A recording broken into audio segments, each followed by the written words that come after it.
Bonjour à tous, allez, bienvenue dans ce nouvel épisode où aujourd'hui on va parler d'échappement.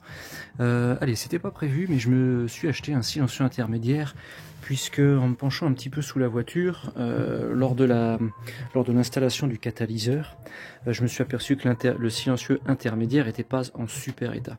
Et après l'avoir démonté, ça a confirmé puisque en le manipulant, on entendait beaucoup de bruit, de choses qui se déplaçaient à l'intérieur du silencieux.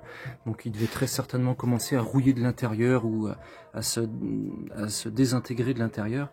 Et puis il y avait une deuxième chose, c'est qu'en fait un réparateur avait été intervenu sur cette ligne d'échappement en coupant à peu près à cet endroit-là pour ressouder une collerette provenant d'une autre ligne d'échappement qui était un peu trop grande, qui n'était pas très belle, ça n'allait pas.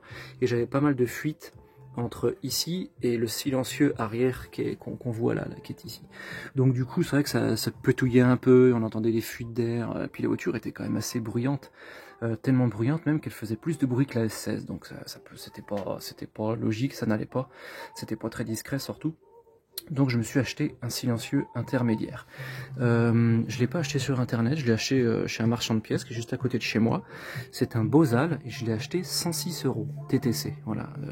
Et un titre de comparaison sur internet, sur Oscaro, sur tout ça, on en trouve, mais ils sont à 115, 120 balles sans les frais de port.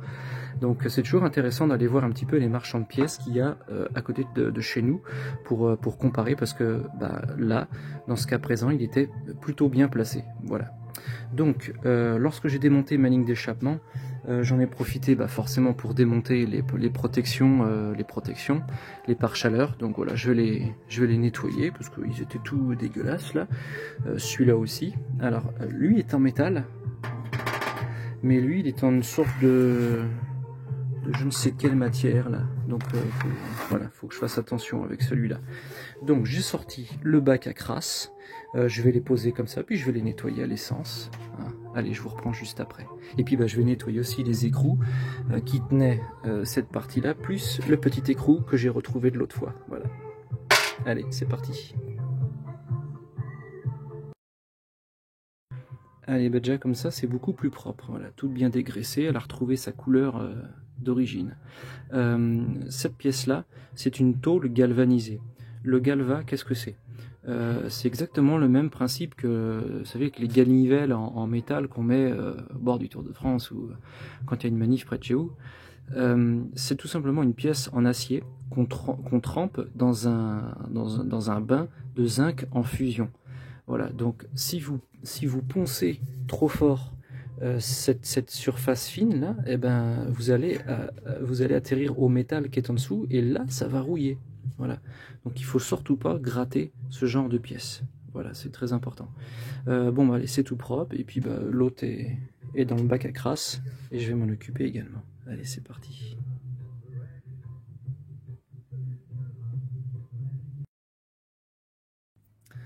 Hop, bon on est pas mal.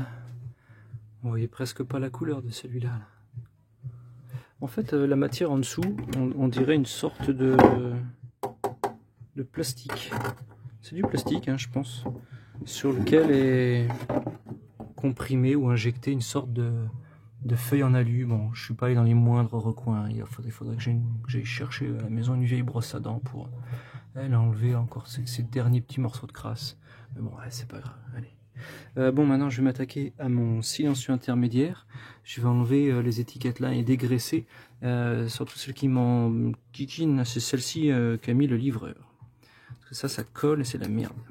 Allez, je vais prendre un petit peu d'essence là dans mon jerrycan, puis je vais enlever tout ça. Allez, c'est parti. Hop, allez, voilà, c'est tout nettoyé, c'est tout propre, il n'y a plus de traces d'étiquettes. J'ai mes colliers. J'ai aussi nettoyé donc toutes les petites fixations, là c'est tout propre, voilà. Donc je vais remettre donc en premier les deux pare-chaleurs là, et après le silencieux intermédiaire. C'est parti. Hop. Allez. Et maintenant je vais mettre le deuxième qui va comme ça au niveau du réservoir. Voilà, il est là. Allez, c'est parti. Donc ce bidulier là, il tient avec des petits machins en plastoc là comme ça là, qui viennent se ficher. Voilà, ici il y en a un autre où là, il y en a 4 au total. Voilà. Hop, alors je vais le remettre. Alors attention parce que cette partie là doit aller par le dessus. Hein. Voilà, j'ai eu un petit peu de mal à comprendre comment c'était fait, parce que j'avais pas vu en démontant. Voilà, donc cette pièce en machin chose là doit aller au-dessus de la tôle. Voilà.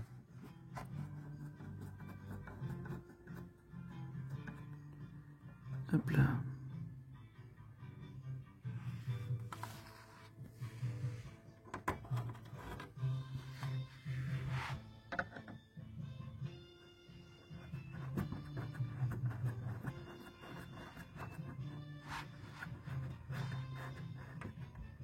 Hop là, ces petits trucs là, ça sert à rien de les serrer très très fort. On va presque réussir à les visser à la main.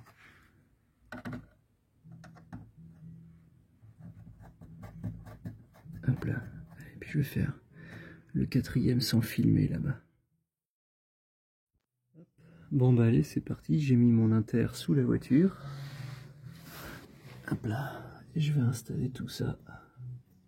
Bon là je vais vraiment pas pouvoir filmer. Allez, je vous reprends une fois que c'est accroché. Allez voilà, après un bel effort là, j'ai rencontré un souci. Le diamètre du pot kata était un tout petit peu supérieur à celui de l'intermédiaire. Et je me suis bien fait chier la vie pour les faire entrer ensemble. Voilà. Allez, on est pas mal, hein, je trouve.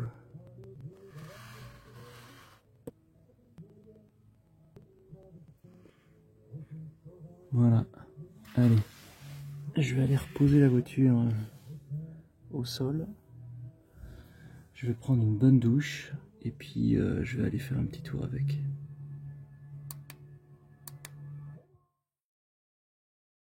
Bon, allez, pour trouver un endroit éclairé à 11 h du soir, avec toutes ces histoires d'économie d'énergie, ben c'est pas évident. Donc j'ai rien trouvé de mieux que ce, comme le disent les Québécois, ce car rashing, voilà, qui est en arrêt, puisque avec la canicule, il n'y a pas de petites économies. Voilà. J'ai allumé l'intérieur de la voiture avec les pare-soleils. Ah, cette vue-là, elle est classe. Voilà. Quand on a des miroirs de courtoisie éclairés, on peut donner ce genre d'atmosphère à l'intérieur, à l'habitacle. Allez, bah si je démarrais cette automobile, cette voiture, parce que les automobiles c'est les grosses merdes qu'on fabrique aujourd'hui, ça c'est une voiture, une vraie voiture, comme on n'en fera plus jamais. Voilà. Rien que ce bruit de cuir aussi là. Oh là là, le fauteuil. Hop là. Allez, je vais mettre un petit coup de démarrage. Hop là. Et je vais vous faire écouter ça dehors. Bon, ça casse pas 4 pattes à un canard, forcément. Puisque c'est ce qu'on demande à cette 306 griffes, c'est d'être une voiture complètement banale. Voilà.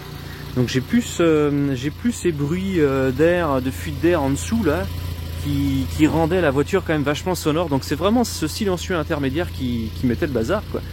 Par contre, ce que j'ai remarqué, c'est que de temps en temps, ça petouille encore à l'arrière. Je sais pas si elle va le faire là.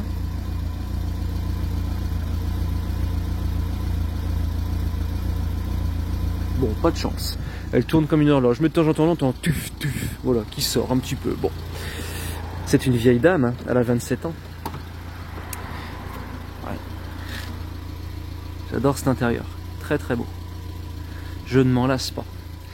Allez, je vais donner quelques coups de gaz.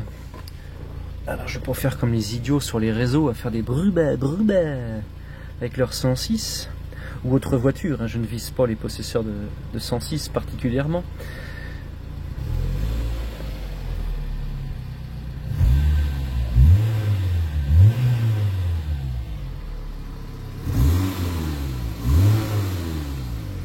Voilà, c'est très discret, hein. J'irai pas au-dessus de 4000 tours puisque cette voiture étant une bourgeoise, elle n'a pas à aller à des régimes aussi élevés. Même si elle y est déjà talée, super. Wow. C'est le soir, je suis fatigué. Même si elle y est déjà allée au-dessus de 4000 tours, mais cette voiture étant un 2 litres 8 soupapes, Elle change pas de sonorité au-delà de 3500-4000 tours comme la S16. Elle est très linéaire, la sonorité reste la même du début jusqu'à la fin, donc c'est pas fou. Voilà. Bon, bah, je suis vraiment désolé de la qualité de ces images, mais je voulais vraiment vous faire plaisir et puis faire un petit tour tout de suite après avoir monté ce silencieux intermédiaire. Voilà. Allez, moi je vais profiter de la fraîcheur du soir.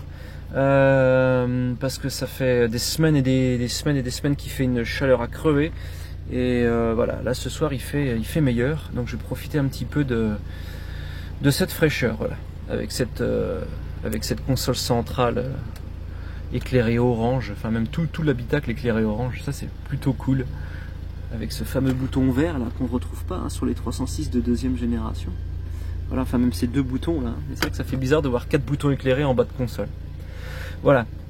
Allez, bah écoutez, merci à tous pour tous vos gentils commentaires, vos abonnements, voilà, et puis bah je vous dis à très bientôt dans le prochain épisode. Allez, ciao.